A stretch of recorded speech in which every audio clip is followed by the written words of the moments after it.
And now we are here for our Kindred Fellowship program session with Pam Leo. So I'd like to get us started with just a few mindful breaths. This is a nice one, actually. If you ever have, in real time, you start to feel anxiety, stress, just feeling like you're being overwhelmed. It's a simple practice. It's called 3 breaths. And what we do is we take a deeper and slower breath each time we breathe in. So I do it as a 3, 4, 5. 3, 4, 5, meaning that we breathe in for 3 seconds, we breathe out for 3, then we're going to do for 4, and then for 5. So we can try it together. If you're comfortable closing your eyes, feel free. If you like to just look forward or whatever helps you focus, that works. If you want to turn your screen off and that helps you with the mindfulness centering practice, that's also great. Knowing what you need for this practice, that's really what it's all about. And so nothing is required. And if you want to opt out, you want to participate in your own way, that's encouraged for whatever is within your comfort zone. And so we can all get really comfortable and relax wherever we are. I sometimes even just do a stretch. That's part of it.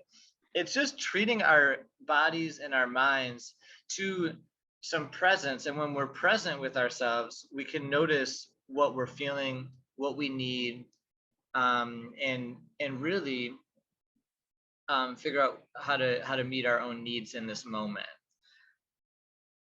So what we'll do is we'll take a second just to take a deep breath in. We'll take this breath in, try and see if you can take it from your belly button, filling up our lungs. And it really is, you can picture your whole body expanding with this breath. And then we'll breathe it out. We'll try this for 3 seconds. So we'll breathe in for 3, 2, 1, and release for 3, 2, 1. We'll try that again for 3 seconds. Breathing in for 3, 2, 1, and release. 3, 2, 1. Just noticing if your mind is racing or thinking about anything, that's very normal. And every time, the practice of mindfulness is really about bringing our mind back to our breath whenever it wanders. And so we can just simply notice that our mind has wandered, bring it back to the next breath. So here's our next breath. We'll breathe in for 4, 3, 2, 1, and breathe out for 4, 3, 2, 1. We'll breathe in for 4, 3, 2, 1, and out for 4, 3, 2, 1. One more, we'll take an even bigger breath just to bring our sense of peace, calm, and centering. We'll breathe in for 5, 4, 3, 2, breathing out for 5, 4, 3, 2, 1. Good. The last part of the practice, just starting on a note of gratitude, is just bringing to mind something that was a great gift to you. And today's session, and Lisa is going to have an introduction here about Pam, but we're going to really focus on the gift of literacy. But for this moment, let's each think of something that we're grateful for, a gift that was given to us. Could have been today, could have been a long time ago, but something that comes to mind. We don't have to overthink. Whatever comes to mind, really special gift. Let's just bring that to mind. And as we bring that to mind, we're just going to drop our energy, our attention into our hearts. Just notice what you feel as you're thinking of this gift that you were given.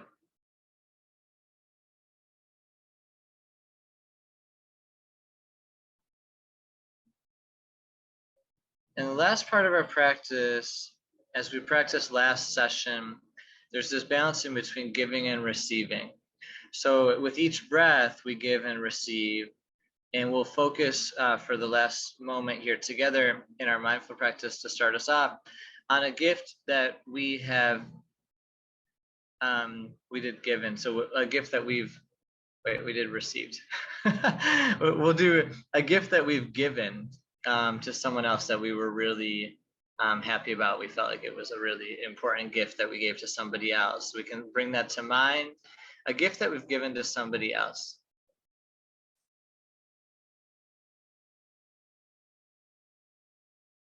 Drop now into our heart space just to notice what it feels like. Knowing from our last session, one thing that we really focused on is that when we give without receiving, we tend to burn out. When we receive without giving, we tend to be very unhappy. Giving is sometimes the greatest cause of human joy and happiness. But also when our giving and receiving is in balance, is really a place of contentment. And so I just offer that mindfulness practice for us today to bring us into this space, to bring our full energy and attention with Pam here as our special guest instructor. And I'm going to hand off to Lisa Reagan for some introduction. Okay, thank you all for coming. Sorry, Reshma is not going to be here to help us out, and Kendall, but I hope you got a chance to look at some of Pam's work before coming on tonight, because she's been at it for, I can't remember how long, Pam. I met Pam in 2004 on Mount Madonna in Santa Cruz at a Transforming the Lives of Children conference. We were there together for 3 or 4 days, and she was in my pod at the beginning. So we were assigned to these small groups to be together. So I got to know Pam really well. And I've always thought of her since then as my pod person. So I seem to be from the same planet. So I'm thrilled that you're here with us today, Pam. But just to kind of a little overview of where we've been and how Pam is bringing this all together for us today. We've been looking at centering childhood and social justice.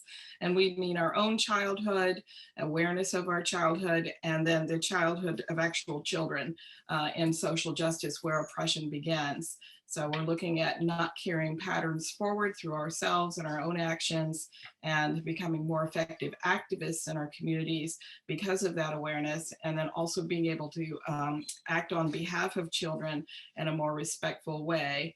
And aware of their sovereignty. So it's a two-pronged, when we say childhood, centering childhood, that's what we're talking about. So Pam wrote the book, Connection Parenting 15 years ago. It was, it's celebrating its 15th anniversary. If you ever Google or look on Pinterest or Instagram, Pam Leo, you'll see she's one of the most quoted parenting experts out there. She is very well loved. This is a small book, but it is so potent. With insight that Pam has developed over years of teaching in prison systems, parenting classes for parents who are trying to maintain connection with their children while incarcerated, and then to repair relationships when they are released.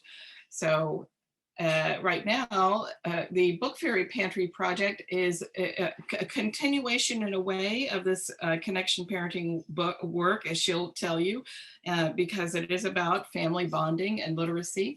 And it was one of the things that Pam, I know you can tell us all this, Pam, but I'm trying to connect the dots with the social justice pieces. Sure.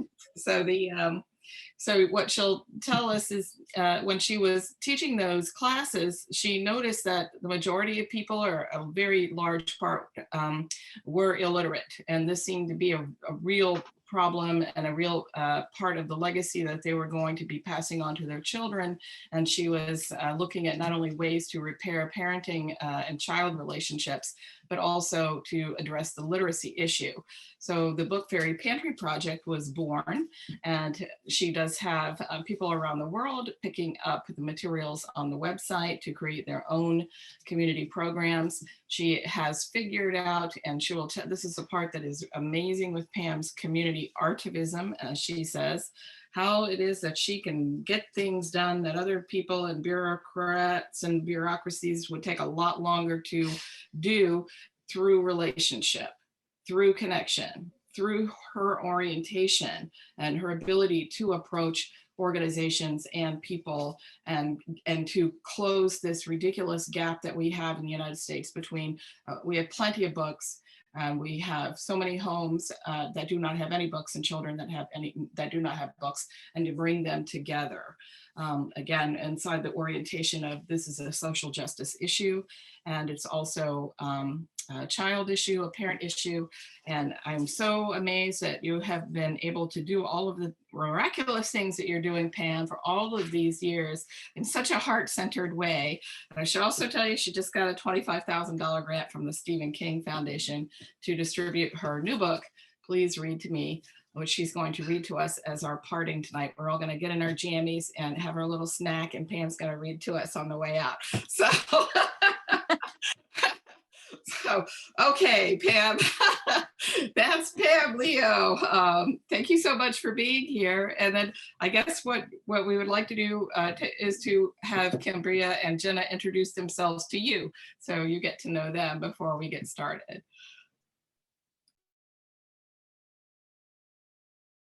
I can go and introduce myself.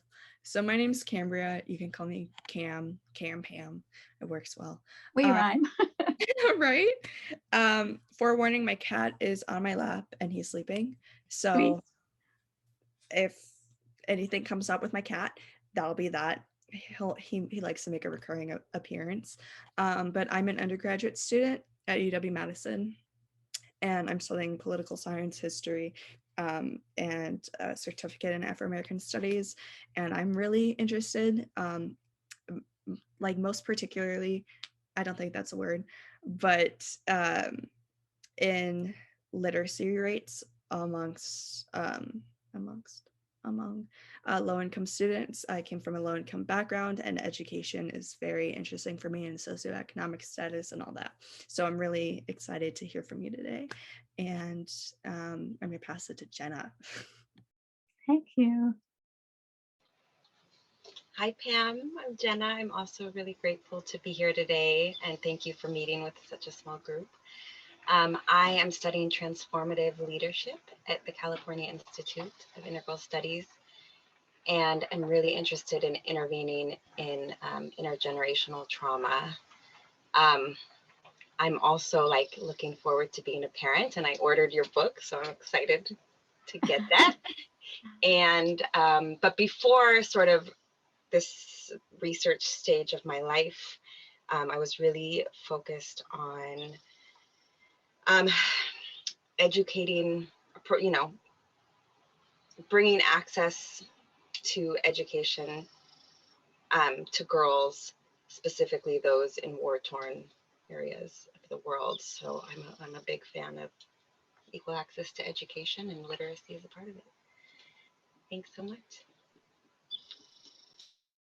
Thank you. I'm excited. It's going to be fun because you're interested in what I'm interested in. Mm-hmm. So Pam, I do have two statistics right here on the front page of the Book Fairy Pantry Project website that I can rattle off about literacy in the United States. And one of them is 2/3 of the 15.5 million children living in poverty in the US do not have even one book in their home. And then 1 child in 4 in the US does not learn to read. So it's very serious. And what we know, one of the articles that was sent over, and we'll have Pam talk about this in a minute, is libraries as the great equalizer in our country were shut down during the pandemic, and now there's a Global Literacy Institute saying we now are on our way to a global literacy epidemic. So we have our work cut out for us with family literacy and literacy. Okay, Pam, take it away. Okay. Well, I tried to look at the list Dave sent me, and the first thing he sent me 4 things. And the first one is kind of, how did I get here? Why do I do what I do? And so I thought I'd start with that. And just to give you a little background, I grew up with no books in my home. I grew up in northern Maine, very rural, very poor. And it wasn't like everyone else had books in their home and I didn't. Nobody in my community had books in our home. And through some miracle, having never been read to, I did learn to read in first grade. And the first time I remember being read to was in 3rd grade. We had our 3rd grade teacher would read us a chapter from a chapter book after lunch, if we were good. And woe to the child who made her ever not read that chapter because the other kids would be so upset. But it was in that experience that I fell in love with books and stories, and that experience of being read to. And then I didn't discover the library in our town till I was like 12 and, could be out and about in the town by myself. And I thought I had died and gone to heaven, that I could go there and bring home these books for free. And shortly after that, we moved from our very rural beginning to Portland, the biggest city in the state. And I thought I had moved to New York City. And my mom was a single mom. I was the oldest of 3 children. I took care of my brother and sister while she worked. And so I didn't know where the library was in Portland. And I had no way to get there, even if I did know where it was. So I had yet another huge gap of young adult fiction. I missed it all. And the first children's books I ever owned were the books I bought for my children when they were born. And I just knew that I wanted to read to them. It was a very, very big part of our life. And then when my second daughter started kindergarten, I knew it wasn't going to work for her. And I had been reading John Holt's book, Teach Your Own, and I decided to homeschool her. And her older sister at the time was in 7th grade. And I thought, I can't offer this to one and not to the other. So I said to her, her name was Brandy then, it's now Leah. I said, do you want to come home? Do you want to be homeschooled too? And she said, yes, I do, which was amazing because she was in middle school. I was bowled over.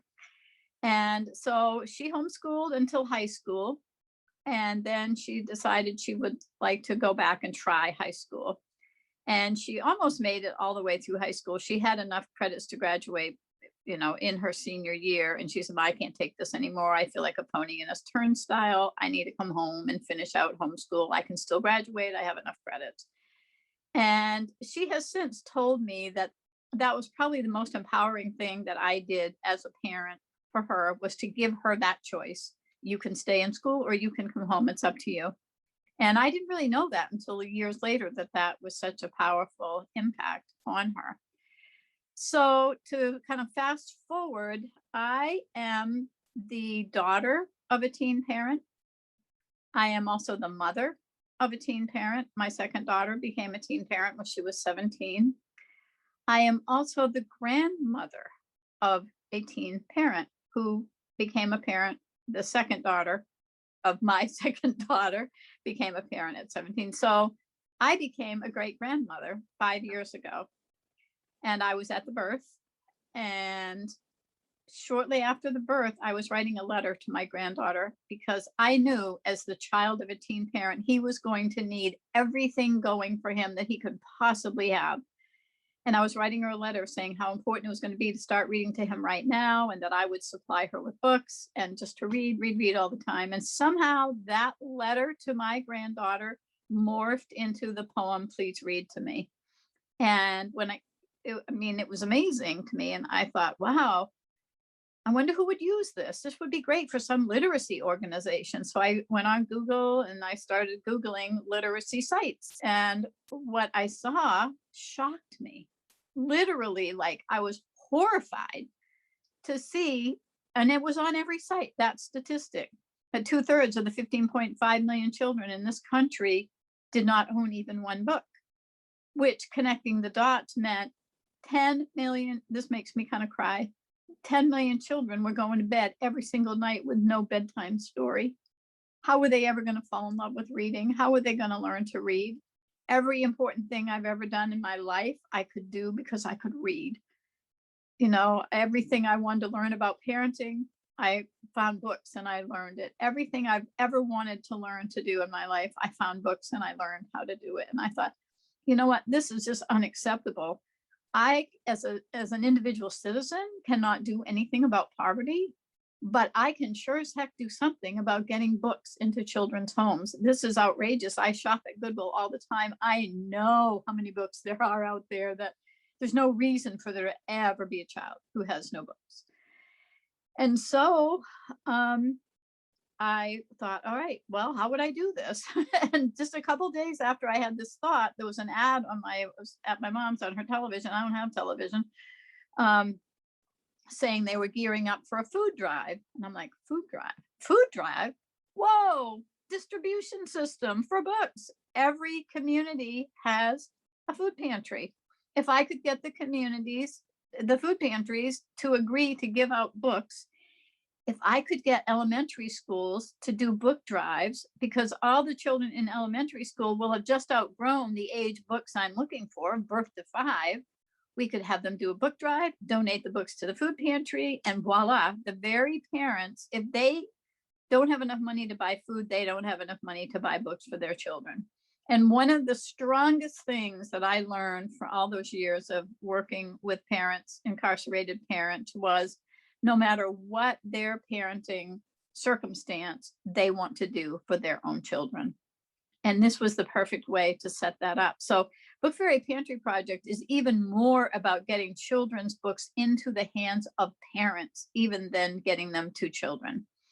And it also created an opportunity for children, no matter how young they were, to do social justice work. By donating their books, they were making it possible for children without books to become literate, to be able to learn to read.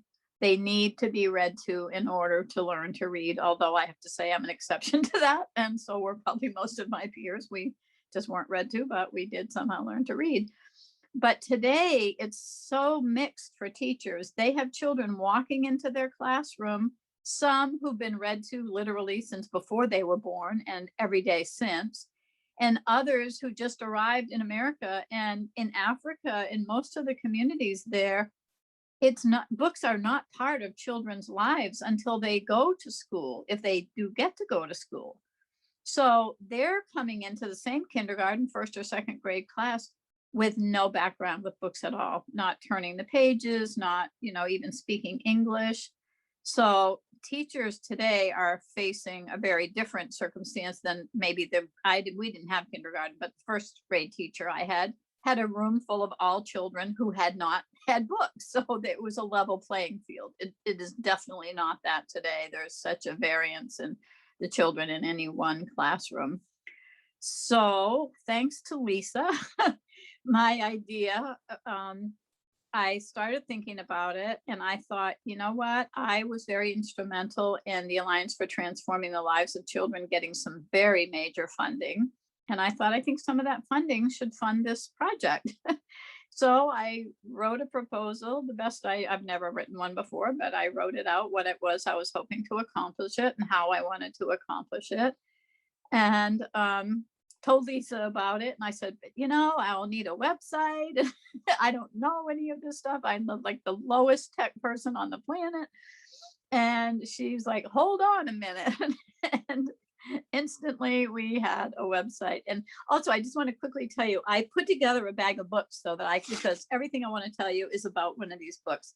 So I'm going to show you. This book is called Fairy Dust and the Quest for the Egg by one of my favorite authors, Gail Carson Levine. And one day I was driving from the duck pond in the cemetery 5 minutes from my house and listening to this book on audiobook. And it's kind of a takeoff on Peter Pan as far as all the fairies. And it was saying that all fairies have a job. So Tinkerbell is called Tinkerbell because her job is to be a tinker. She fixes pots and pans. And I was like, whoa, I never made that connection. And I was like, wait a minute. if all fairies have a job, then if someone was getting books to children, their job would be to be the book fairy. Hi, Kitty, my namesake. So I pulled over. I had to pull over and write it down before I lost it. So I wanted it to be just the Book Fairy Project, but it turned out some little organization had already claimed the Gmail for that. And so because it was going to involve the food pantries, we expanded it to Book Fairy Pantry Project, which is way too long for anyone to remember, but it sort of works. So it went from there that this is about getting books to children. And so people tend to refer to me as the book fairy, but I am a book fairy. And I said, what this project needs most is like 1,000 more book fairies at least, because one book fairy is not enough. So I consider anybody who gets books to other people, children and adults, to also be book fairies. So, but I also feel like I am kind of the human embodiment, because this book fairy talks to me in my ear all the time. I've never seen her, but she talks to me all the time. So when I do events with children, the teachers kind of erroneously set me up for this. The children want to know where my wings are.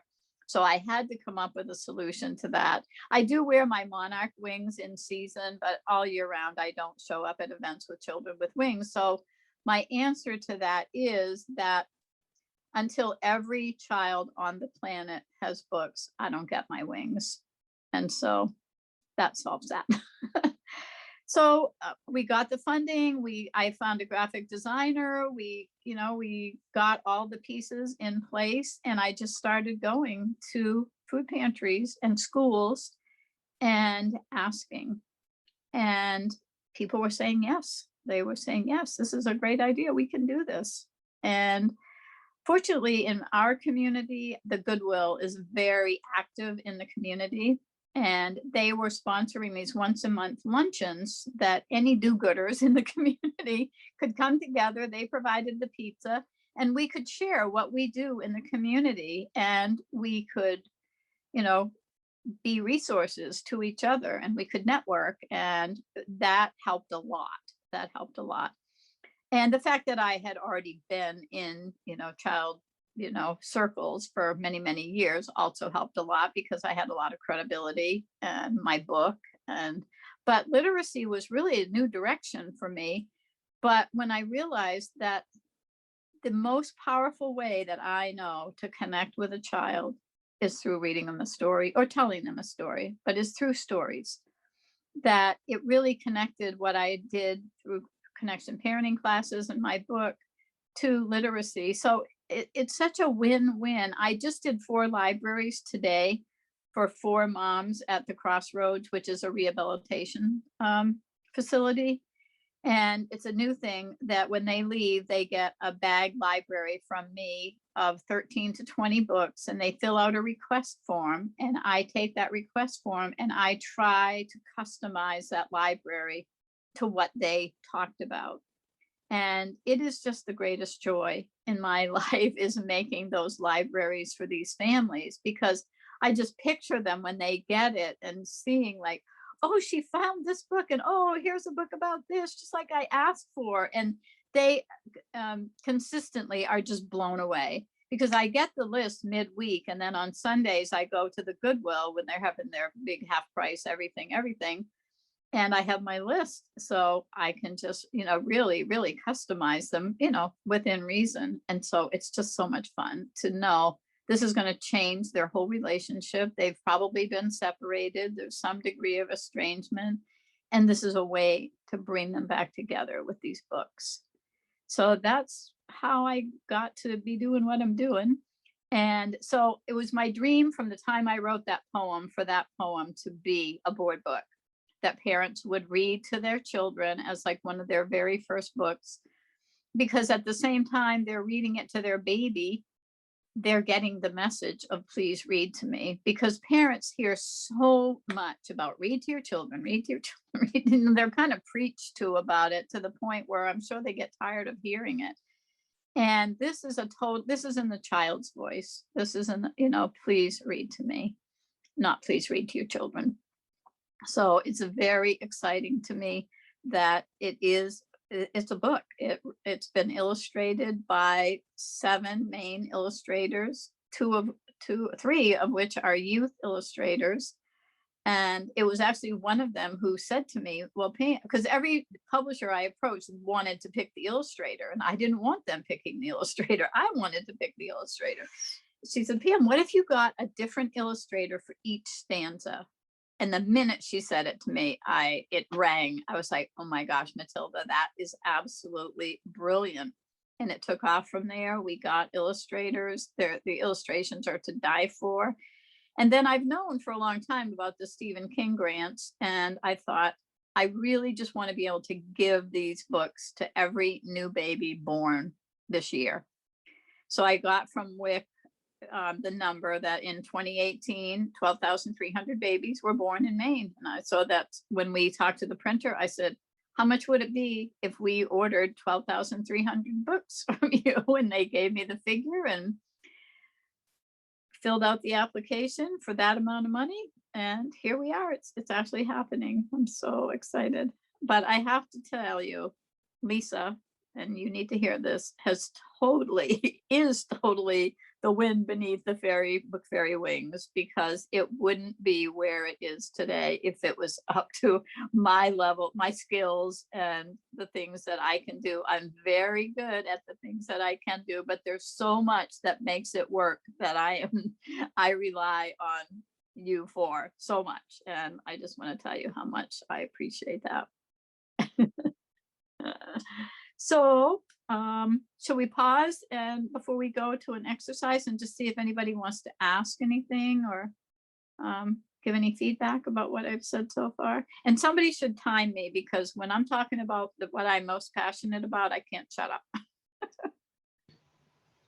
I've lost your audio. Can you hear me okay, Pam? Now I can. Yep, now Okay. I can. All right. All right. We have some questions for Pam.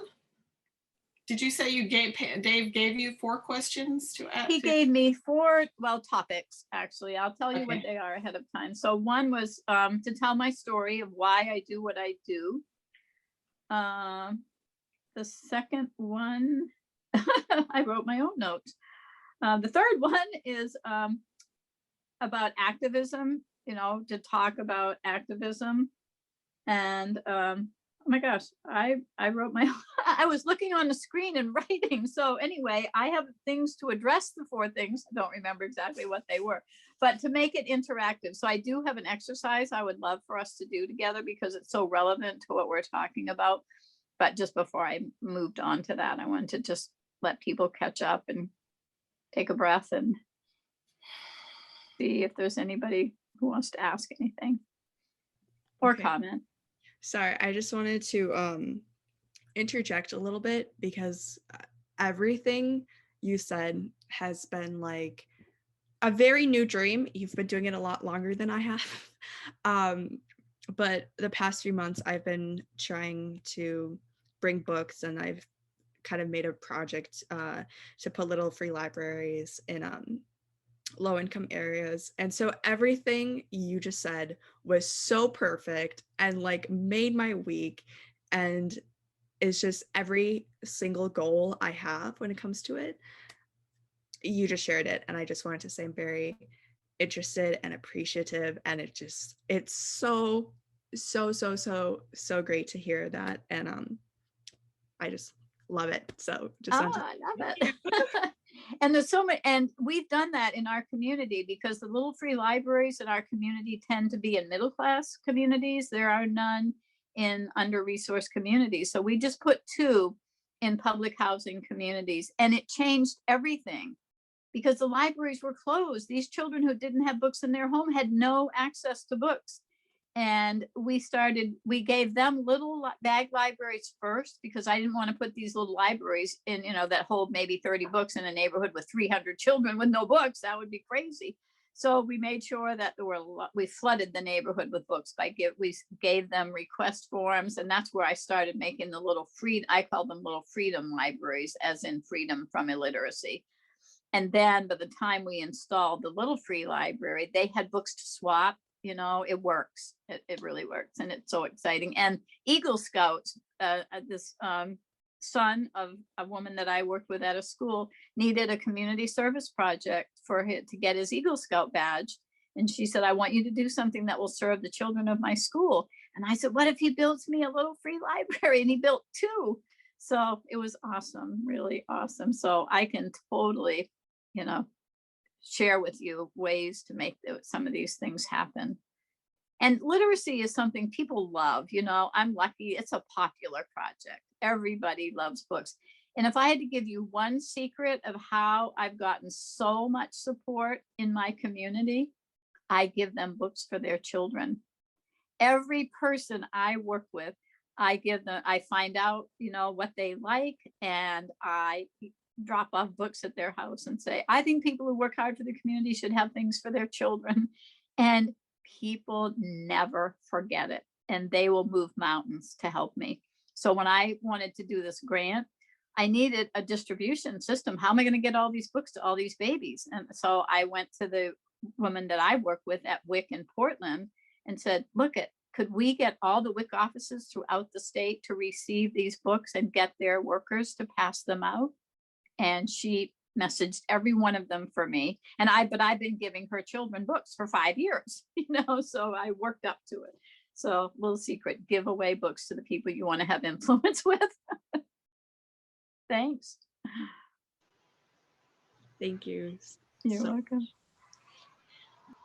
Pam, I love witnessing Cambria and Pam's like fairy book soulmate connection. Yeah, it totally is. Yeah, there's no coincidence you guys are here together. And that's the first thing I wanted to comment on, is what shines so you know, blindingly through you, Pam, is that you are like truly living your purpose. Like, this is your thing, this is your gift to the world. And it sounds like Cambria and you, maybe, you know, Cambria, this might be part of yours as well.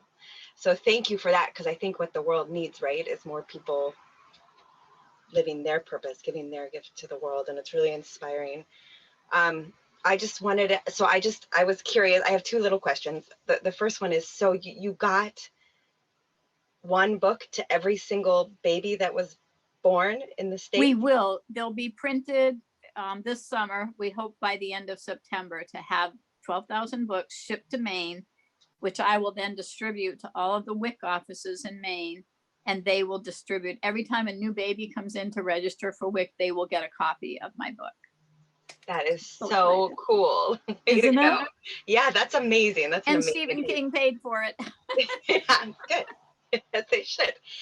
And then I just wanted to I presume I wanted to ask you, focus on birth to 5. Is it because generally at 5 they go to school and have access to books, or why did you stop at 5?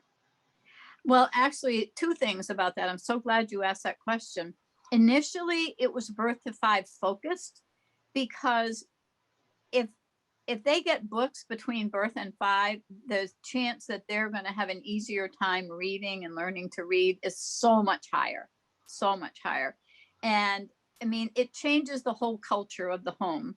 My favorite libraries to make are newborn baby libraries of like 20 board books, because these parents go from maybe no books in the home at all to having all these books to read to their children. I mean, it changes their whole relationship. It will change that baby's whole life. And so that was my focus. Well, then when the pandemic hit, it was like, oh my gosh, all ages of children don't have books. So we had to open up what we accepted for donations to birth to 18. Boom, overnight, we had to go to that. And then this Crossroads new development that came about during the pandemic, I guess, because we had to go to Zoom classes. I guess I got to do a few live classes with them, and then we had to go to Zoom. And it started out with me saying, hey, you know, I can get you books for your children. And then it was like, well, can we get books too? So, and they asked for books on recovery, books on domestic violence. I mean, I just scour the Goodwills for those kind of books. And I don't dare to open up donations to adult books, because I will just be buried under an avalanche of books I don't want. So instead, I just go to Goodwill myself and very selectively handpick. It's small enough that I can do that.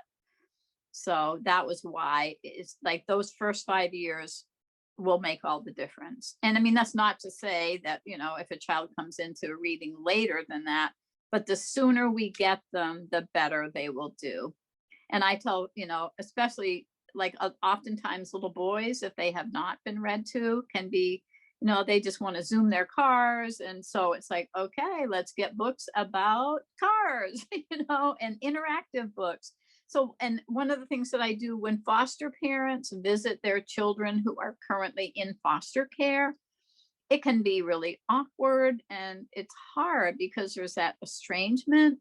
So the books that I give to them are interactive books, like the I Spy books. You know, can you find the key and the goat and the penguin on this page? So it gives them a way to interact and connect with each other. And it's awesome. It's just really awesome. Yeah, I love it. I love that. It's so beautiful and so thoughtful. Everything you do is got that thoughtfulness, which I think makes all the difference. Thank you. Well, it comes back to Dave's question about tell why. Like the why is so they will learn to read, but the why is also connection. So when I think about, okay, what can I do? So I try to make sure in those libraries there's an I love you book, because if we didn't grow up hearing I love you, it's not as easy for us to say.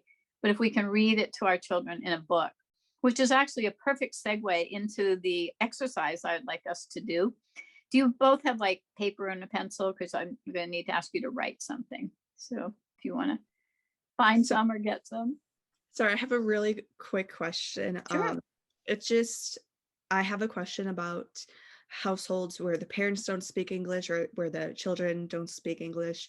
I was wondering how you've addressed that, if you've noticed a difference in just getting plain English books, or if you've gotten like books in Spanglish or things like that where like the parents can engage with the students. And I was wondering if you've noticed language barriers or if you've addressed that. Yes, absolutely. It's huge here because we have such a huge immigrant population in Portland. In fact, I just went last Wednesday and had a meeting with a group who's trying to help out. So there are 40 families staying in a hotel there, and children of all ages, and most of them don't speak English. And they wanted my help in doing something literacy for these families for the summer. So there's a couple of things that I do. I am a huge fan of wordless books, and a lot of librarians don't really love wordless books because they're not as easy to manage as regular textbooks. You know, when you have a book with text, the text tells you when to turn the page. Whereas with a wordless book, you know, you're kind of creating the story as you go. But the beauty of wordless books is that parents can read them to their children because you're reading the pictures. So if you want to Google the term dialogic reading, which is just a fancy word for having a dialogue about the picture in the book. But it's beautiful because, you know, children can learn to anticipate. So like you turn the page and say, oh, I wonder what's going on in this page. And it doesn't matter what language you speak. So the parents and child can share that story because it's more about the interaction than it is about them learning English. I mean, that they'll be doing that as well. And so the way that I've addressed that, there's this great book called The First 100 Words. And I work with Eric, who is at the Salvation Army, the English Learning Language Lab. And I get them from him. In fact, I just dropped him off 2 more today. And what I showed him is if you take a black Sharpie marker, the parent can put their word for dog or ball or whatever the picture is of that has the English word at the bottom. They can take a black Sharpie and write the word in their native language at the top so their children don't lose their mother tongue. And they get to keep that for their children. So then this book is personalized for them. Also, you can buy blank board books. You can order them online. And we have an organization called In Her Presence, and I did a workshop for moms and their children. While I talked with the moms, I had an assistant sit with the children. They had markers and these blank board books, and they illustrated them while I talked with the moms. And then we got back together, and the children told their moms about each picture, and she would write in their language, this is us having a pizza, whatever they drew. And so then they went home from my workshop with this very personal book that they created together, that the child illustrated and the mom wrote the text, and they would have a book to read once they got home, because we knew she could read it because she wrote it. So it was really one of the coolest things I've ever done. But yeah, so there are ways around it. And you can take tape and take any book and take that like blue painter's tape and just cover up the words, and you have an instant wordless book, because they're not that easy to come by. And they can be expensive. They're usually big picture books. But you can turn anyone. It's like, because that print that they can't read is just a distraction, and it makes them feel less than. But if you take away that text and they just read the pictures, then they have something usable. Cool, huh? Hey, Pam, oh, go ahead.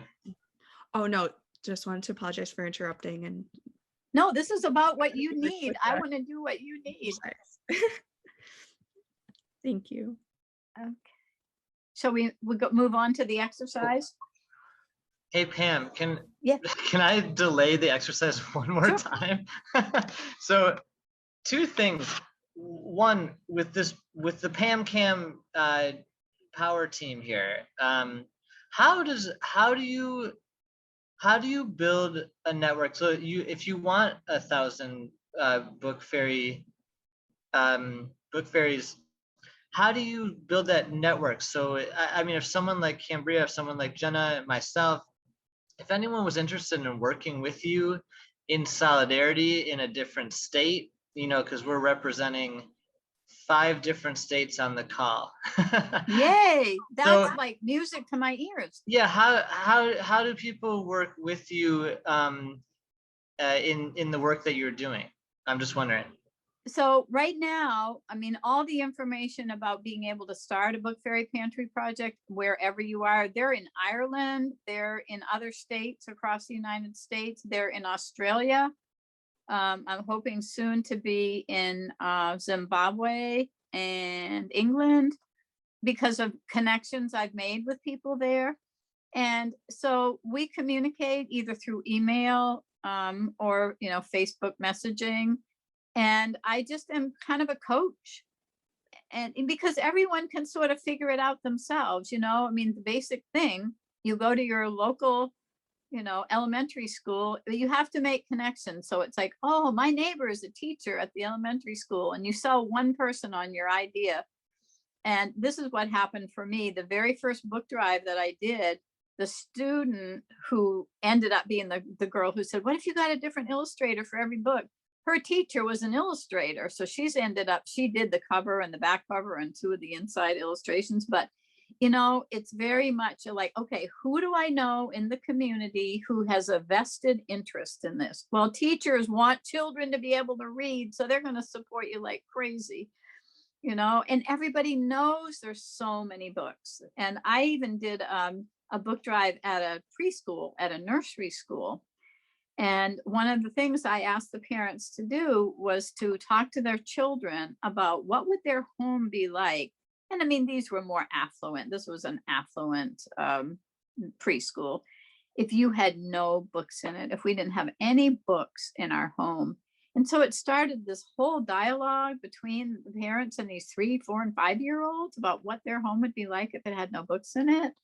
And, they picked out the books they were willing to part with to bring for the book drive. And it was just awesome. So pretty much for right now, until it got too big, is like, it would just be personal connection with me. Like, what answers do you need? If I have them, you're welcome to them. So we try to put as much on the website as we can, but definitely the personal connection will make a difference. So like this woman from Ireland, it's all been through Facebook, but she's doing it there. They don't have food pantries in Ireland, which is curious to me. So she's doing it through preschools because she's a speech and language person. But yeah, it's really right now will be connection with me in any, way, email or Facebook messaging. That's usually more efficient because it's quicker. Okay, thank So you. can I answer. Oh, go Dan? ahead, Lisa. Oh, I'm sorry. I just wanted to point out that this is new, that we do have a Book Fairy Pantry Project discussion group on Muddy Networks. Pam is in there, I'm in there, and we are trying to facilitate this process of capturing her considerable on the ground wisdom and insights in her new Book Fairy Pantry Project book. So we had to get the first one out first. Right. The next one is a collection of her literacy blog posts, which are on Kindred, and then how is it she's doing what she's doing. And please, I hope you join that group because your questions, she knows what she knows, but you prompting her helps me to go, okay, let's capture that. I'm glad we're recording. So let's capture all of this. It's totally true because you don't know what you know until somebody asks you. I need someone to ask me. Oh yeah, that. Yeah. Okay. We could talk about that. Pam, I have one thing I'd like to share just in the purpose of highlighting some of our themes with the fellowship program. So our three major themes are root, connect, and imagine. So I just want to point out for our group that Pam, I think genuinely with ease, you shared just how rooted you are in your purpose. And I think that's exactly what we're looking for from each of our instructors, is just hearing who are you and how does your story connect with what you're passionate about, the change you're making in this world. Because with each story, it's inspiring to just see how our own stories are also reflections of our personal journeys.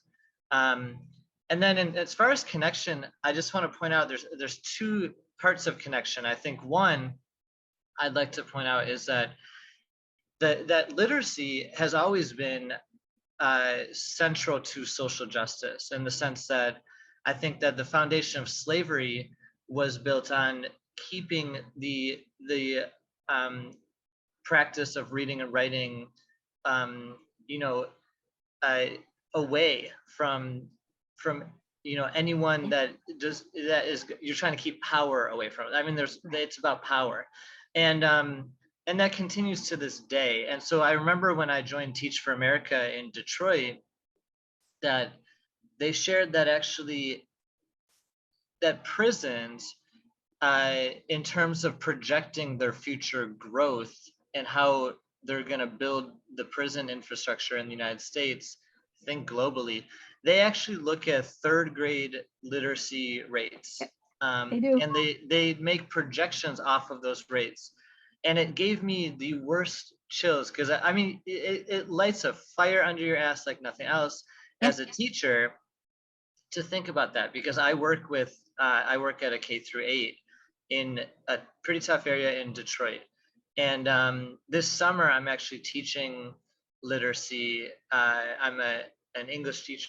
This summer, I'm typically a mindfulness teacher, but honestly, every teacher is an English teacher. We all teach reading and writing in some way. So I just think that the social justice component of what you bring to our program is huge in its significance. Also, in the sense that there's so much focus on, especially with fellowship programs, social entrepreneurship, like that there's going to be some new innovative and especially technological idea that's going to, create equity, justice. I admire how basic and simple this is. And I think that there's some things in this world, because we have many human created problems in terms of things that require justice work, that we have the solutions. In the sense, we have enough books, we have enough food, in terms of food insecurity or water, like things like, it's about solving these issues and creating justice with, I think that the profoundness of what you're doing is that it's so simple in the sense that we just have to, you simply just have to get these books to everyone. And I do wonder, I was curious too, in terms of technology, I'm familiar with like Raz Kids A to Z.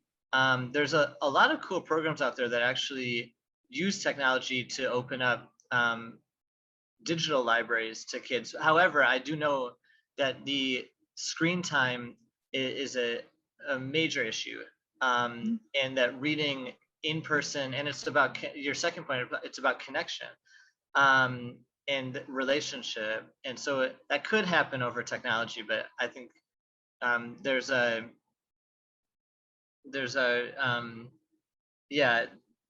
lot tied into the physical reading of a book. And sorry, the last thing, because I know this is a long point, but the last part of our program that we're focused on is Imagine. And I just wanted to bring us to that point, because I think the first two, I feel like we really touched on, but I think books from my own childhood, especially when there were times where it wasn't safe in my own house or I was overwhelmed, I would go into books. And it would not only help me feel a refuge and to like jump into another world, it took my mind to places that, I grew up pretty lower middle class, and we did have books in my home, but no one in my family had traveled anywhere, outside of the United States. And my family, my mom was the first in my family to get a degree. And since then, I'm grateful that I've been able to really have some great opportunities. But I just think, as far as the imagination goes, I remember books being the first experiences that I had, that I truly could travel to places beyond this world and around this world that I didn't have the means to, which was really powerful and just opened up my mind. And so the question I'm getting to, sorry, last question I have is, what is your thought on the connection between the imagination and social justice? How is our imagination critical to social justice movements? Right. Well, I mean, I think it's huge, because I could only imagine that one day my poem would become a book, and that somebody would put up the money for me to get that book out to 12,000. If I hadn't been able to imagine that, it wouldn't be happening.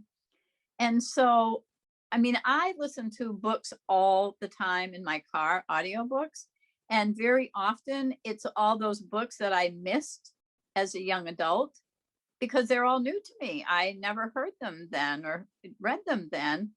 And, when I was listening to Fairy Dust and the Quest for the Egg, and, kind of connected the dots about fairies, and people love that too.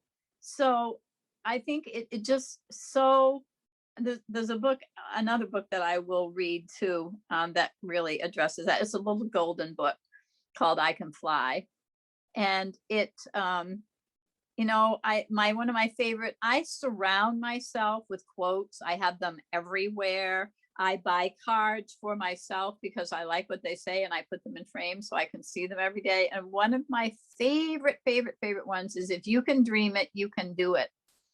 And nothing more than Book Fairy could be, if you can dream it, you can do it. Because I dreamed it and I'm doing it. And I tell everybody that when this project came to me, it came with 1,000 angels attached to it. Because at every turn, there has been what I've needed to bring the project forward. So, and it gives me, when I write a thank you note to someone for something they've done for the project, I get to tell them that story, that when this project came to me, it came with 1,000 angels attached, and thank you for being one of them. And it's true. There's so many. So I think that, food pantries never existed, but somebody dreamed that they could, and now they do. So I think it's really completely about that imagination. We have to imagine a better world than what we're doing right now, because so many of those things need to change. And you know, and we're changing them, you know, slowly, but they're changing. I mean, even in our community, there was a time when Book Fairy didn't exist, and now it's like, oh, call Book Fairy, she'll know what to do. Like superintendents of schools call me and want to know how to get books to children. It's hysterical. So that cracks me up when that happened. When the pandemic hit, the superintendent of the town next to me said, because we're on the same committee for the Westbrook Children's Project. He's like, Pam, how are we going to get books to children? I said, I will tell you how. And so he made it happen. All I did was give him the idea. He had all the means to make it happen. You know, I mean, I helped him, but he did the setup that they were giving out lunches because so many children were dependent on that free lunch at school. And now they weren't at school and they weren't being fed. And so they set up the schools for people to drive up and be handed bag lunches for their children. So I started getting books to him. We got volunteers to sort them by age. So we had runners and they would say, what age children need books? And they'd say, I have a second grader and a fifth grader. And they'd run back and people back there had made up bags of books of that age level and they would bring them to them. It was amazing. So yeah, very cool stuff. Thank you. So I just wanted to bring up where we're at. We typically take a couple-minute break, Okay. just in the middle here at some point, just so we have a chance to let everything marinate, and then we come back full energy and take care of any needs that we each have within this 2-hour block. So why don't you want to do I wonder that if now? that would be okay. Yeah, And now is a take a good few time minutes for and we that. come back and we can go all in. You know, no more delays on your activity and But whatever. this isn't a delay. This is part of what we're doing here. This was so valuable to me. Yeah, everything so everyone true. says. I was just kind of joking, actually, but yeah. I love it. But yeah, we'll come back in 5 minutes, and we'll interact and enjoy the rest of this magical session. Okay. So let's take 5. Okay, sounds great.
I went to the bathroom and my cat stole my spot.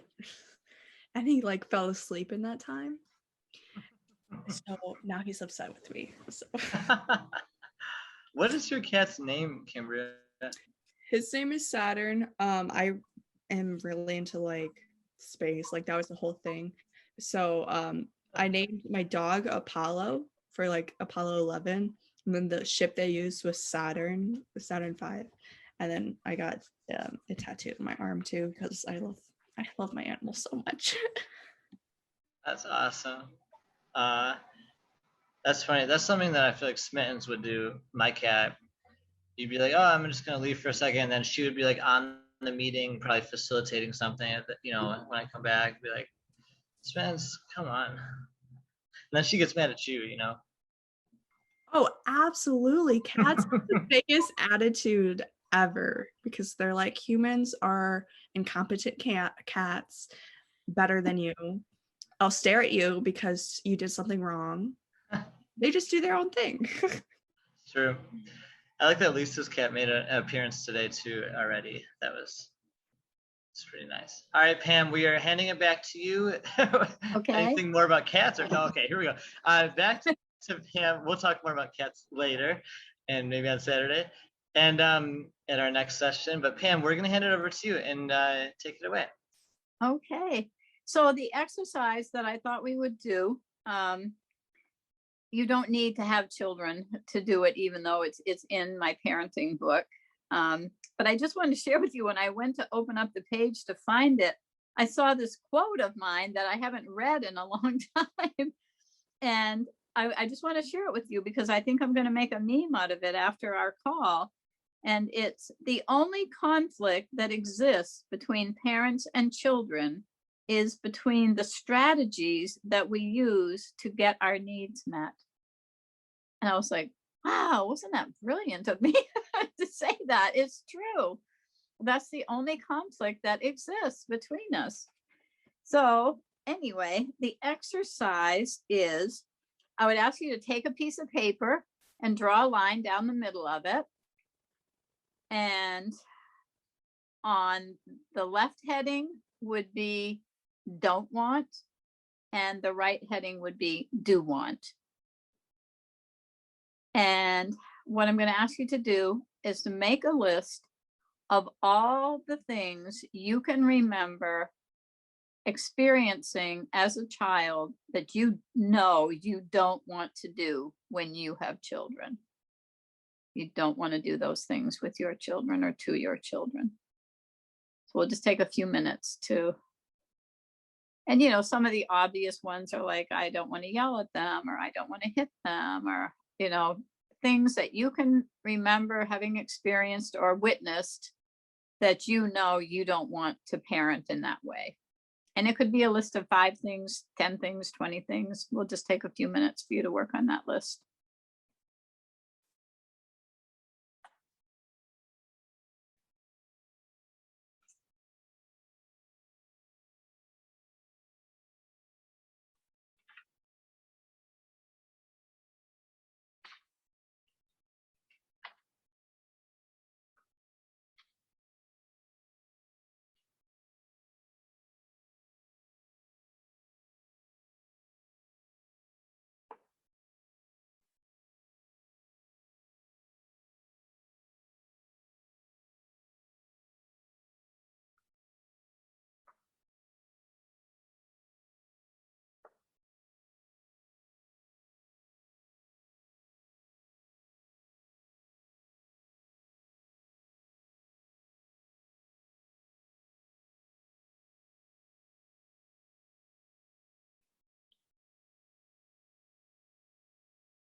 And you won't be asked to share your list, so it can be as private as you need it to be.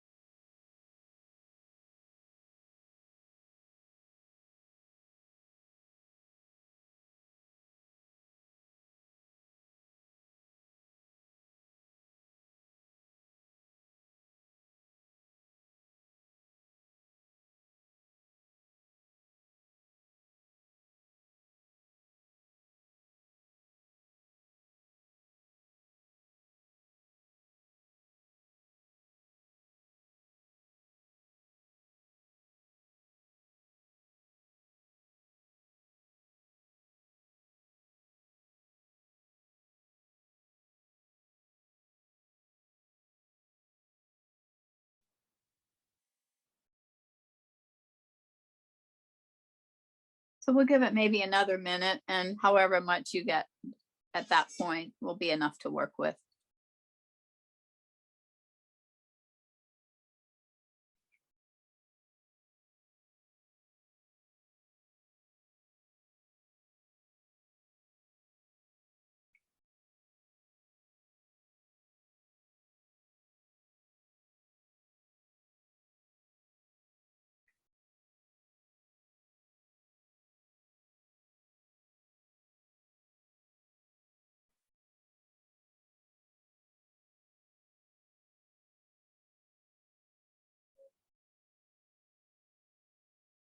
Okay, let's move over to the other list. And like I said, however much you put, it will be enough to work with. Now, if you could think about, if you have a child, what are all of the things that you hope to do as a parent to be as loving and nurturing as you can be, to raise the kind of child that you would like to see the world be filled with?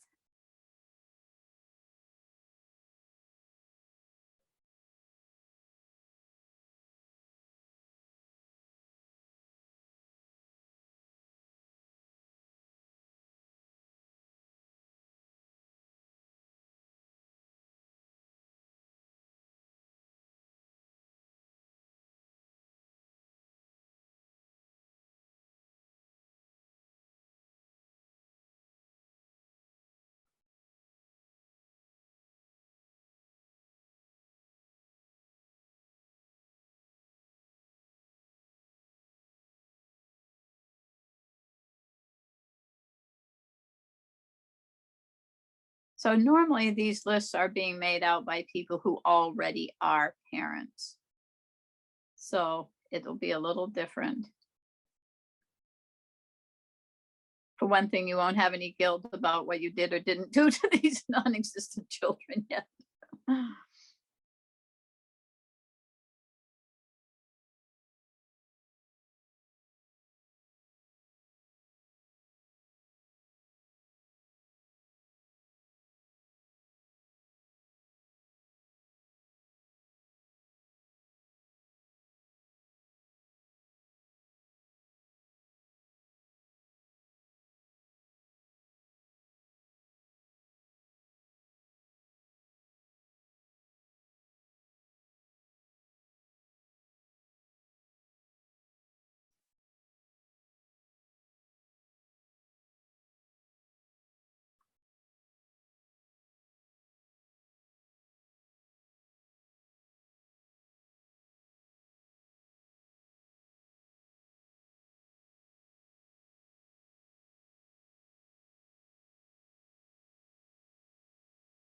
Does everybody have somewhere between 5 and 10 or more?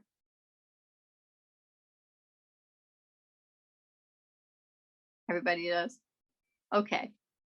So one of the things that I want to preface going forward with is this is pretty profound and life-changing. Like, you will not be the same person after this exercise is complete. You will never think about parenting again in exactly the same way. So if you look at your list of the things you don't want to do as a parent, would you put a check mark next to any of the things on that list that you yourself did experience as a child? And again, this is completely private to your list, but just put a check mark next to anything on that list of things you don't want to do as a parent that you did experience as a child.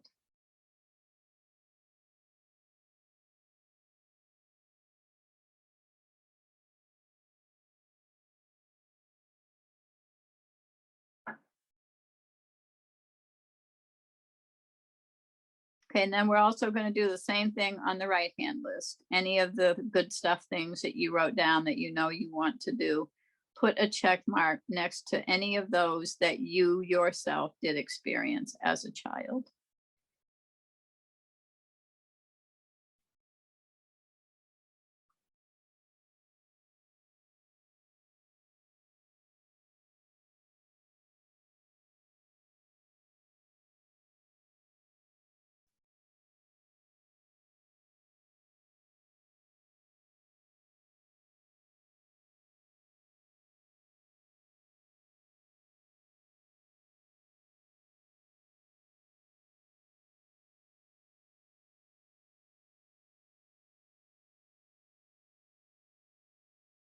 Does anybody need more time?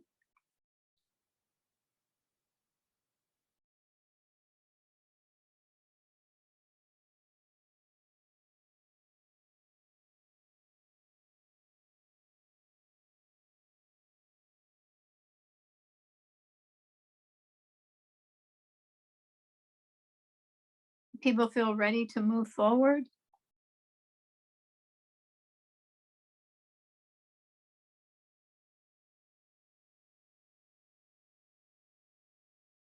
Can you hear me? I can hear you. Oh, okay. I can hear you. Do people feel ready to move forward? Okay, so if you take a look at where your check marks are, and you don't need to answer this to me, but to yourself, do you notice, are there more check marks on the don't want column, or are there more check marks on the do want column? Now, the reason this is important is every check mark you have on the don't want column will be a parenting challenge that you will have. Because if we experienced it, it is very easy to repeat it. It's much easier to do what we know than to do what we don't know. So then if you look at your check marks on the do want column, for every check mark that you have on the do want column, you can count that as a strength because you had a model of that. You know what that looks like. You know how they did that, and that will come more easily to you. So keeping in mind that just as we as parents are always doing the best we can at any given moment with the information and the resources and the support that we have, so were our parents. Regardless of how wonderful or horrible it may have been, it was the best they could do with the information, the resources, and the support that they had. And so this gives us kind of a parenting profile, if you will, of where our strengths will be and where our challenges will be going forward. And so it gives us some parenting goals. And one of the quotes I love best in my book is from Scott Noel. And he said, "We will always be parenting in the gap between the parenting that we aspire to and the parenting we are capable of in any given moment." And I always tell people, I have never in all my years of working with parents, over 40 years, met a parent who woke up in the morning and said, "Now, what could I do today to really mess up my kid?" That's not how it works. It's not how it works. But we will parent from the strengths and challenges we got from our own childhood. So it's much better embarking on adopting parenting through connection than through coercion, which is probably the model that most of us grew up with, as do as I say, or else. And I was very excited yesterday. I was at Goodwill and I have Marshall Rosenberg's book, Nonviolent Communication. It's one of the ones that I put in my pile here to make sure I talked about. And I found it on audiobook, which means I get to memorize it because that's what I do. I listen to it until I know what they're going to say next. And it was really from Joseph Chilton Pierce's book, Magical Child, that I really made the connection about connection, and that was the most vital thing. But it was from Marshall Rosenberg's book, Nonviolent Communication, that I truly came to understand what it means to respect a child when he talks about power with rather than power over. I mean, that's one of the bases of nonviolent communication. And so really what parenting amounts to is figuring out ways that we both get to have what we need.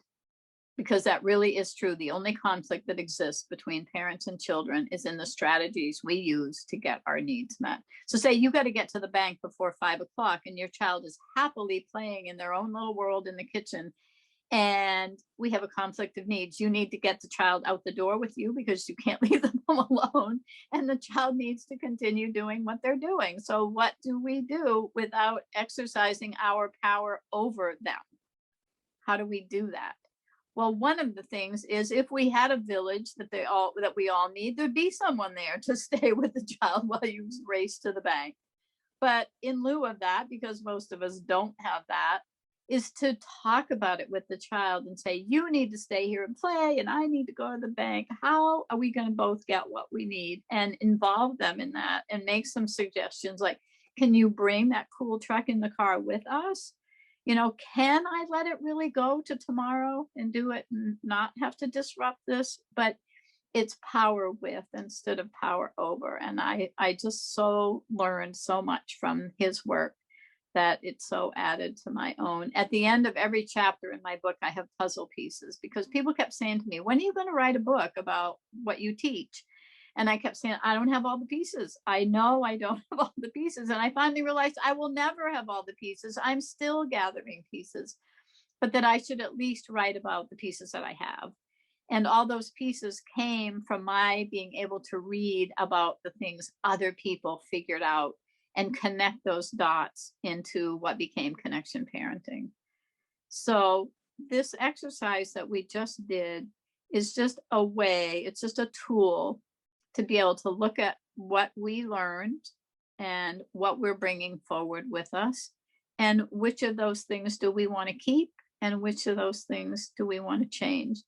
Now, even though I don't ask people to share what they put, in most classes, most parents share that they had more check marks on the don't want side than they had on the do want side, because the model of parenting when we were growing up was coercion. It was power over.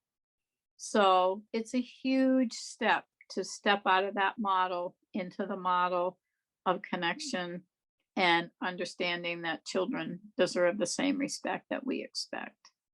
That's huge. And this is just the first step of that journey, is realizing that we're always doing the best we can given the hand we were dealt. So any ahas people had that they want to share, or anything that came out of doing that exercise that you'd like to share with others? I wanted to share something a little personal, but also ask a question. So from a very early age, when I was 10 or 11, one thing that I put on my don't list was I don't want my child to worry about money. So when I was 10 and 11, I chose a career path purely because money-wise, and I was thinking at 10 and 11 that I don't want to have my children worry about our financial situation. And I happen to still be on that career path today. And so I guess the question for you, even though I'm far away from being a mom, and my whole plan and grand scheme of things, but I guess what is your one, I guess, piece of advice toward not parenting through fear of repeating the same mistakes that your parents did? Like, I feel a lot of times everybody, you become a mom, you become a dad, and you're just afraid of becoming that same person and breaking that pattern and cycle. And so I guess, how do you address it? What's your best piece of advice, et cetera, et cetera? Okay, well, my best piece of advice on that is become pretty well everybody's best piece of advice, which is to do our own healing work, because the wounds that we heal, we don't pass on. It's the ones we don't heal that we do pass on. And probably another, well, I don't know, not just another very, very powerful piece of connection parenting for me was reevaluation counseling or co-counseling. Harvey Jackins wrote the book, The Human Side of Human Beings. And one of the chapters in my book is called Healing the Feeling Child. And I think I sent a link to a lecture or a class that I did on healing the feeling child. And it's about the way that human beings heal from the emotional hurts that happen to us. We tell the story of it. We cry, we rage, we tremble with fear, nervous laughter. There's all these ways that we heal that trauma to our bodies by releasing it. So the more of our own healing work that we get to do, the less likely. So say you got to, the way it works is it's called listening partnerships, and there's an agreement of confidentiality. So just say you and I were doing a listening partnership. We would agree on an amount of time. Okay, I'm going to listen to you for 10 minutes, and then you're going to listen to me for 10 minutes. And when it's my 10 minutes, you don't give advice, you don't commiserate, you simply listen. And I get to talk and cry and just have my feelings about whatever that topic was. And then when my time is up, you say, oh, that's the end of your time. And we often do like an up and out, like, tell me 5 wildflowers or something. So you move your attention out of where the hurt is into the present time. And then now it's my turn to listen to you, and you pick some hurt that you want to work on. And a lot of times it's just telling the story again and again and again and again until it's emptied out, so that when you tell that story, there's no emotion attached to it because you've really truly emptied it out. And that really seems to be the best way for us not to pass on our hurts, is to heal them so they're not there to pass on. For sure. It's a great question. Pam, what did you call that? You said something It's called reevaluation counseling Oh. or co-counseling. And the book is written by The Human Side of Human Beings by Harvey Jackins. Thank you. And I had the privilege of actually doing a workshop with him when he was still alive. And I got to be the not guest counselor, but like he did a session with me, just a one way. I didn't listen to him. He just listened to me. And when you have more experience at counseling in that way, it's peer counseling, it's simply listening to each other, but you learn how to give a direction. And a direction is simply, so the direction he gave me was, who do you think you are? And every time he would say those words to me, I would sob and sob and sob and sob and sob and sob and sob. Like, who do I think I am to write a book? Who do I think I am to found a nonprofit? Who am I to do that? Obviously I had a lot of wounding around that of like, who do you think you are? And by him simply repeating that phrase, and not like just in a very sweet way, who do you think you are? I would just sob and sob and sob and sob, because that was the hurt that I was carrying, that I didn't feel worthy to be anything. So I couldn't picture my life actually without reevaluation counseling. I've been involved in it for probably well over 30 years. And I currently have a listening partner that we do 5 minutes each way every day. And we started that when the pandemic started. We used to do it like twice a week. And when the pandemic started, I said, I think we need to do this every day if we're going to get through this. And so we do. But it can be formal, it's a formal arrangement. You can do it on the phone or in person. And it really is the best way I know of to work on our childhood stuff. And I can send you a link to that. I've send wherever I would send it so that you get that information. I can send a link to the book and put it in the website. Chat box, Pam. I put the link. Okay, I gotta figure out how to do Human that. Side of Human Beings is there. The Magical Child book review on Kindred is there. So as you throw out resources, I'm trying to find them. Okay. Okay. Let me go back to my notes to see what comes next. So did anybody else want to share anything about that exercise before we go forward? Yeah, I do. Sorry, it's one connection that was actually with Teresa. So I'll bring it from last week with our fellowship. So I'll bring it up in the sense that, Teresa shared that, if a child runs into the middle of the street, it's a no-brainer. You got to get them out of danger. It's not about, it's like there's a power over, and there's these times where, yeah, that just has to be the adult's role. Now, after the fact, you can have a conversation, you can level that power, I think, in really beautiful ways. I wanted to bring that example back up because it really made me think from my own childhood about like times where I've been in danger. I mean, not crossing a street, but like times where I've like really fallen on my face, you know, like I have just completely failed at something. And not just in childhood and adulthood. And it's been times like I think that it really triggers my parents to want to like jump in and save. Like they don't want to see me struggle, which I get.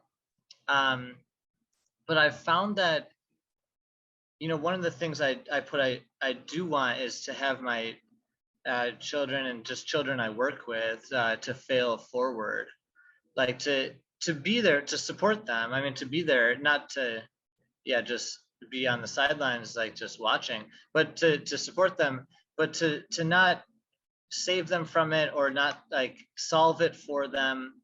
And I think that's been a really important thing for me. In fact, I think my biggest lows have been maybe the most significant things that have like caused my mountains, like, you know, the highs and just the journey of life. And I feel like if I didn't have those, if someone took those away, and like stepped in and thinking like it's protective and it's loving to do that, like, oh, you're struggling, so I'm going to step in. I just think it'd be such an unfortunate thing. So I don't know if that's come up before, if that like around failure or around like just It that point. has. And I mean, one of the things that we look at when we discuss that is whose need is being met in that situation. You know, the parent's need to protect or the child's need to grow, and trying to find that balance. Like you say, obviously you're going to rescue them from their oncoming vehicle, but you know, it's, if they don't do their homework or whatever and they fail the test, well, then, you know, they'll get that result. It's not for the parent to stay up all night tutoring them because they failed to do, you know, up to that. It makes me think of this story that I shared in an article that I wrote once about, we belonged to a homeschooling group. And when we went that week, they had put up a new tree house. And my granddaughter was, I think she was like 5 or 6 at the time. And she wanted to go up that tree house up to the, you know, up it in the worst way so much. And she's like, Grandma, get me up there. And I said, oh, honey, I have a personal policy. I never put a child somewhere where they can't get themselves. And she's like, but I can't do it. And I said, I will stay right next to you while you try. And so I said, I'll be right here. And so she tried and she tried and she finally made it. And she was just like beyond happy that she accomplished that. And then a few weeks later, she was trying to do something and she was getting discouraged and she was kind of ready to give up. And I said, you know, any girl who can get themselves to the top of a treehouse can probably figure out a way to do this. And that's all I said. I didn't try to tell her how to do it, but just reminding her of that success that she had seemed to like give her the courage to like look at it one more time and see if she couldn't figure out a way to do it. So I think, you know, but that was new for me as a grandparent. I don't think I had that wisdom as a parent. I think I was probably overprotective and wanted to make everything right because nobody did that for me. And so I felt like I was being more present if I did that. And so by the time I was the grandparent in the situation, I had more wisdom to know that, you know, a few scraped knees, they're not going to die from it. They learned that they don't die from it. So it was pretty cool. So yeah. Can I add to that, Pam? I'd love it. I'm such an anxious person and I'm so worried I'm going to be one of those parents. But there's good awareness around that. So I'm working through it. I used to teach for the longest time, like gymnastics, but like early childhood development through movement for 1.5-year-olds, 2-year-olds. And a lot of the parents that came to this parent-child class were first-time parents, right? And it didn't really matter what we were teaching. It mattered about the connection that was happening between the parent and child. So one of the things we would guide the parents to do is, for example, if a kid was climbing up stairs, little soft stairs, they would look behind them basically to see how their parents are reacting. And if the parents were like on top of them, making sure they don't fall, it instills this, the world's not safe, you need somebody to catch you. But if the parent, as hard as it was for them, and I can imagine that I will be the same, took 2 steps back and just like gave them a thumbs up or waved to them, it instilled so much more confidence that I think Dave and you were referring to, that was so much more meaningful in the long run, or empowering in the long run. And how lucky for you that you had that experience that you'll be able to bring into your own parenting with you. Hopefully, yes, hopefully. I was definitely raised with the worries, with the love and the worries. Yeah. Sure.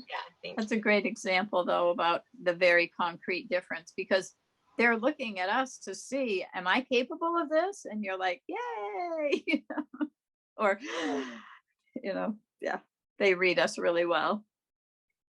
Thanks. So one of the resources I just put in our chat box is the continuum concept. And that is a book, Jean, what is her last name, Pam? Laidlaw.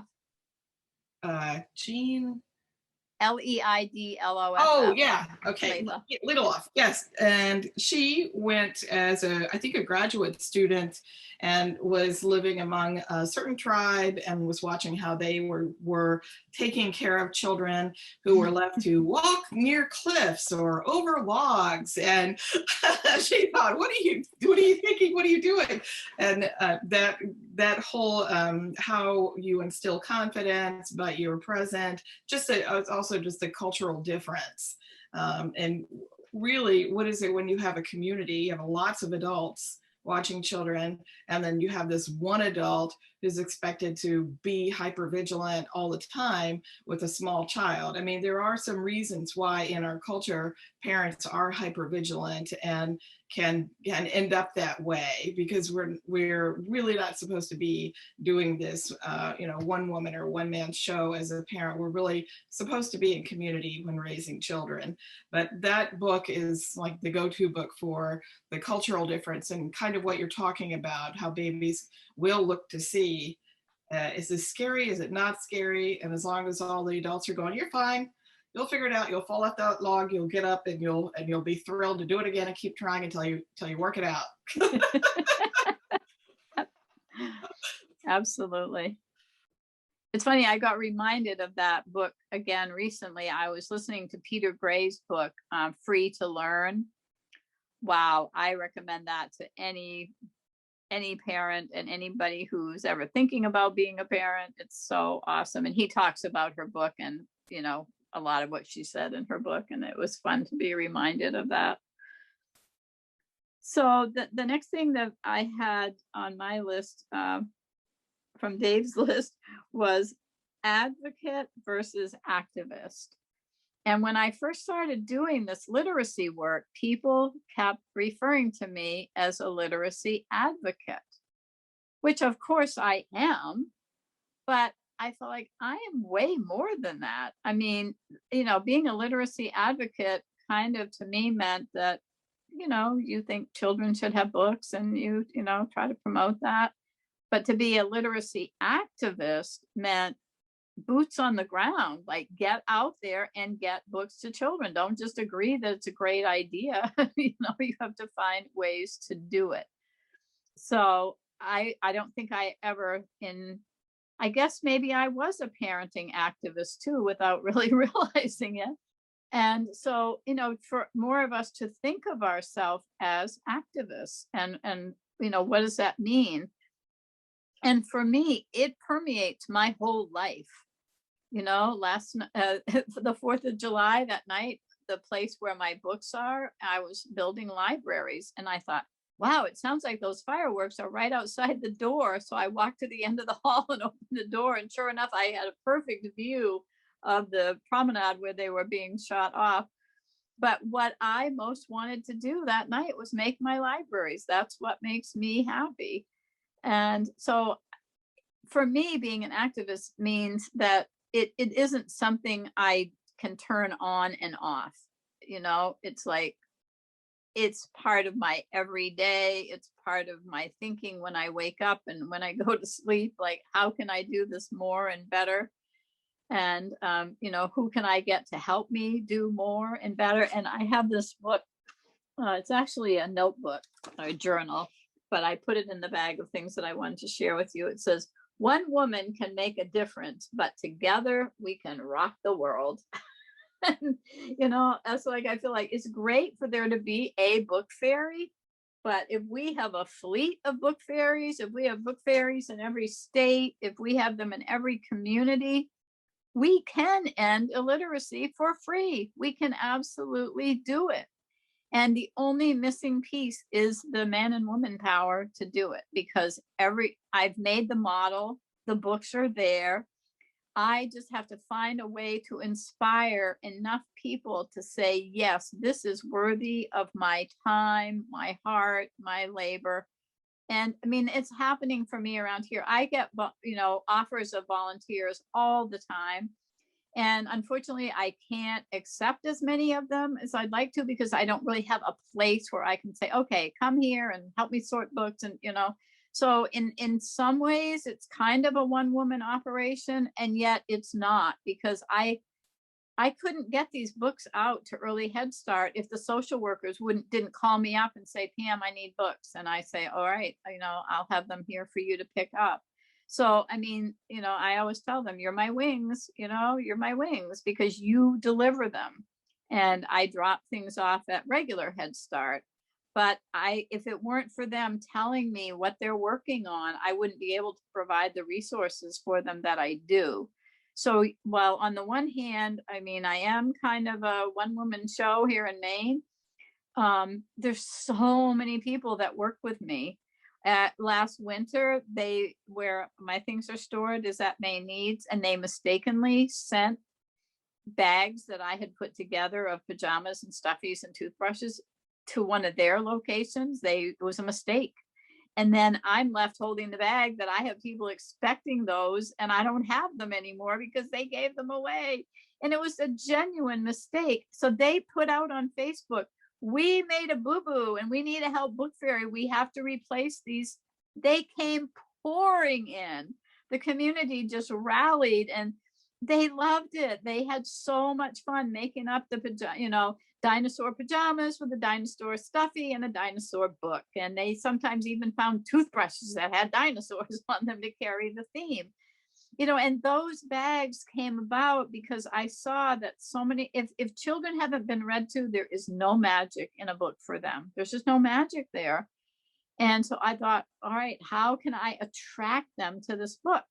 So if it's a book about dump trucks and I put a little dump truck in this bag with the dump truck book and the toothbrush, then I've set the parent up for bedtime. Okay, as soon as you brush your teeth, we'll read the story about the dump trucks, and you can, you know, have the dump truck on your bed, or the bear or this dinosaur, whatever it is, because then they see, oh, there's more of these in the book. So now the book is relevant to their experience because they have a dinosaur. So now it matters to them. So the community just caught on. This is how you do it.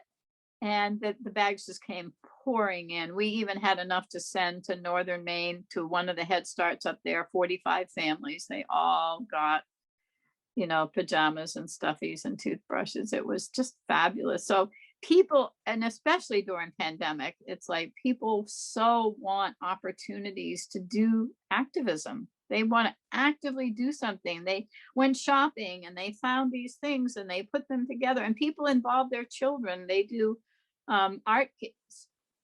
They go to the dollar store and buy $10 worth of art supplies and put them in a Ziploc bag and drop them off. And then we get to send them out to where they're needed through Maine Needs. So people really, my experience is they want to do activism. They want to be involved. They want to make a difference. Excuse me. Anybody want to say anything about that, of their experience of activism or definition of activism?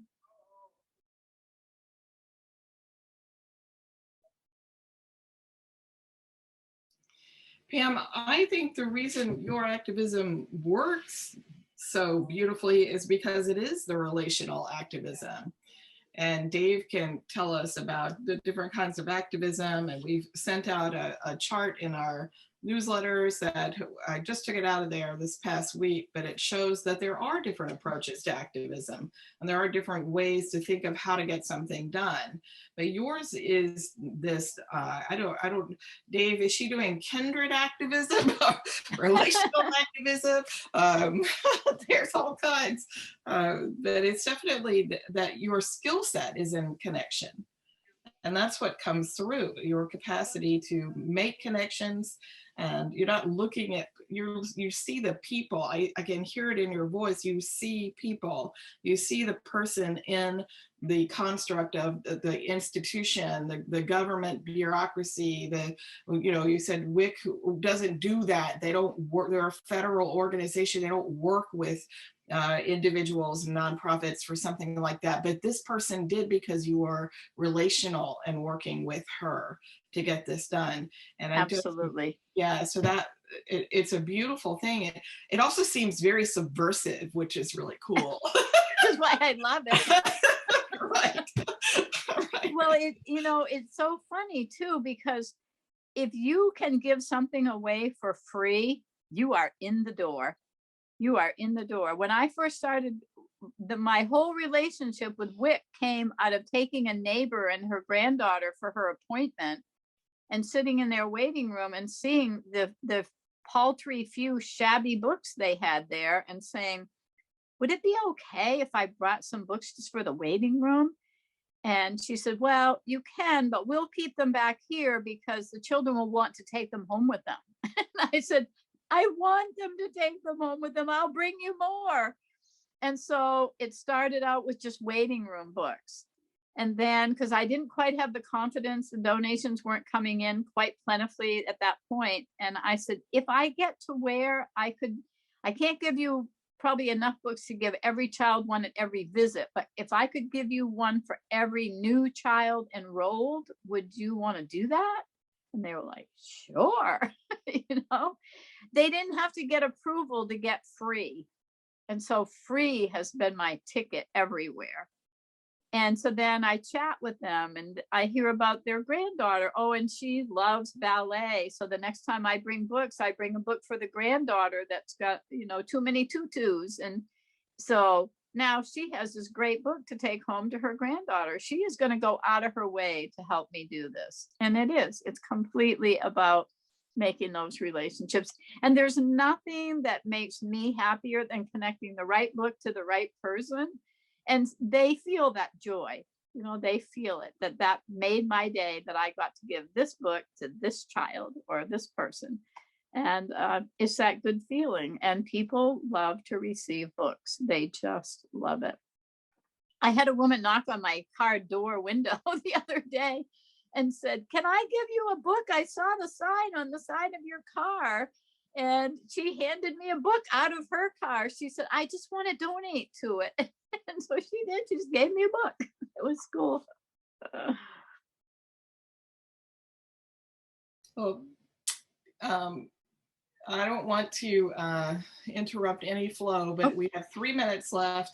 And I just wanted to make sure, and if you have any questions or anything you'd like to say to Pam, I know she had promised to read us her Please Read to Me book. This time I have it. Okay. So, all right. So, yeah.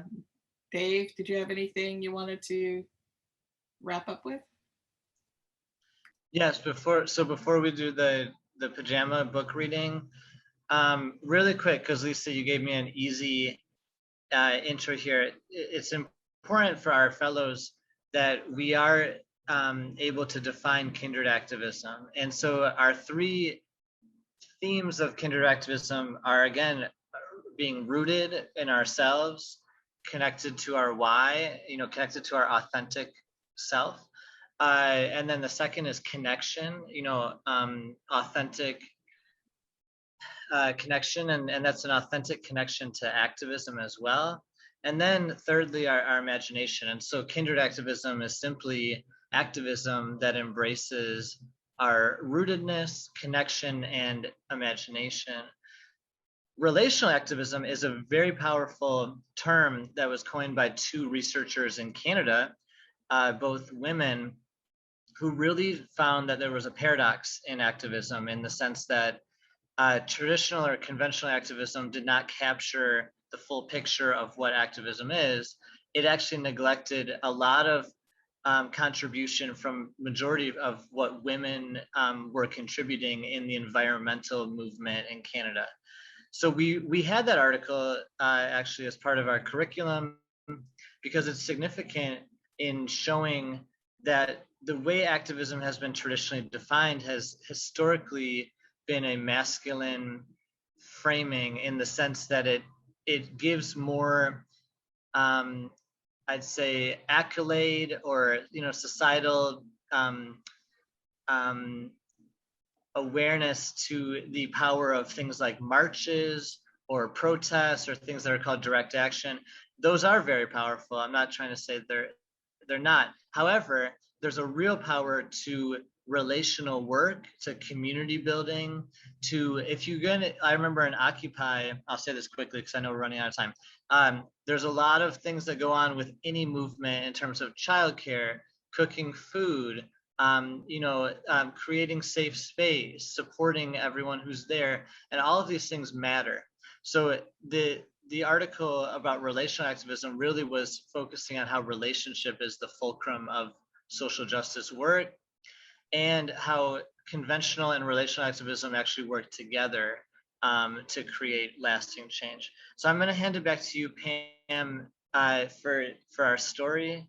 And then we do have a few just like housekeeping notes for our fellows for about 30 seconds after that. Okay, So. that sounds great. So this is the poem that started out as a letter to my granddaughter. And I can't wait for people to be able to see the illustrations that will be going with each stanza. And when I wrote it, it's entitled, Please Read to Me, A Child's Plea for Love and Literacy. Read to me, please read to me, right from the very start. Just as good food grows my body, good stories grow my brain and heart. Read stories to me in my bed and in the rocking chair, in the garden, in the bathroom. Please read to me everywhere. Please read me a wake-up story, a breakfast story, and a story with my snack, another story with my lunch, and 2 before my nap. Please give me picture books to look at when we're driving in the car, and audiobooks to listen to as we travel near and far. Please take me to the library. They have books to read for free. We can take home lots of them, some for you and some for me. Read me stories in the kitchen and stories in the bath. Please read me this same one again. It always makes us laugh. A story is a special treat, always a delight. Reading keeps us connected, morning, noon, and night. Every time you read to me, our bond grows a little stronger. Your reading feels like love to me, and I always want it longer. Read to me, please. The end. Yay. I love it. So sweet. Thanks, Pam. Well, Pam, thank you so much. And This has I'm been so much excited. fun. I'm excited to share ways in which all of us can join the movement with you. One thing I do want to share that arrived in the mail from the Magical Book Fairy are some gifts for our fellows.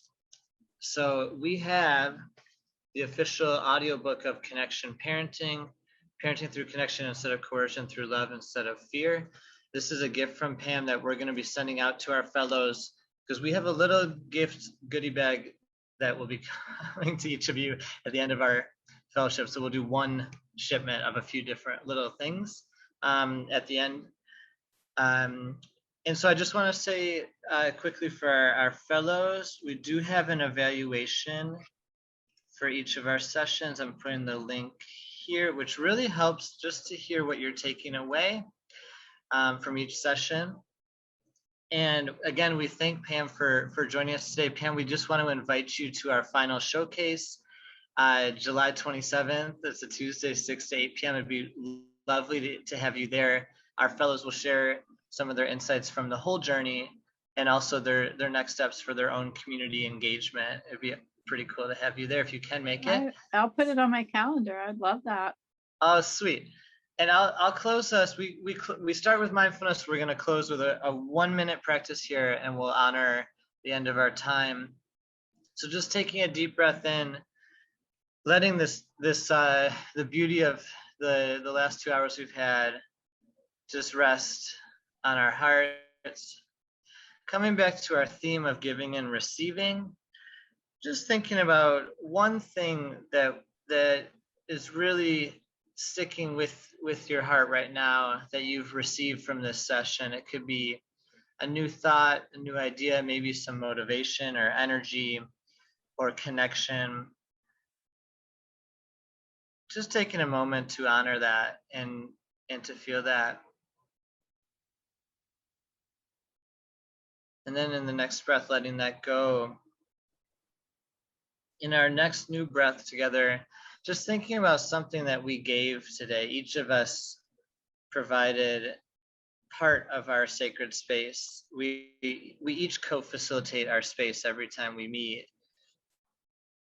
And just acknowledging, highlighting something that we contributed, whether it's our active listening, vulnerable sharing quality links to everything that was popping up. So many beautiful things were shared today. I'll take one more breath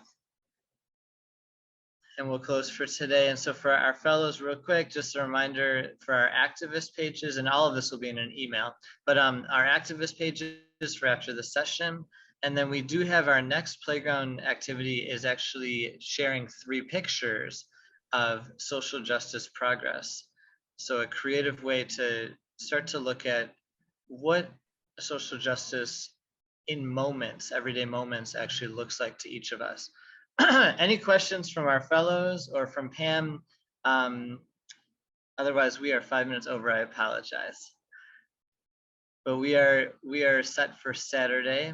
And Pam, thank you so much again. It's been lovely. It was wonderful. I had a ball. Good.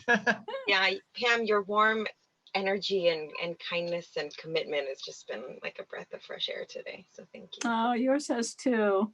Thank you. All of you. What a great company to be in. Thanks. Absolutely wonderful. Thank you. And I welcome you to email me through the website. We can, have an ongoing dialogue about how I can support you in being a book fairy in your community. I would love that, and I'll definitely send you some emails. All right. Thanks. Thank you.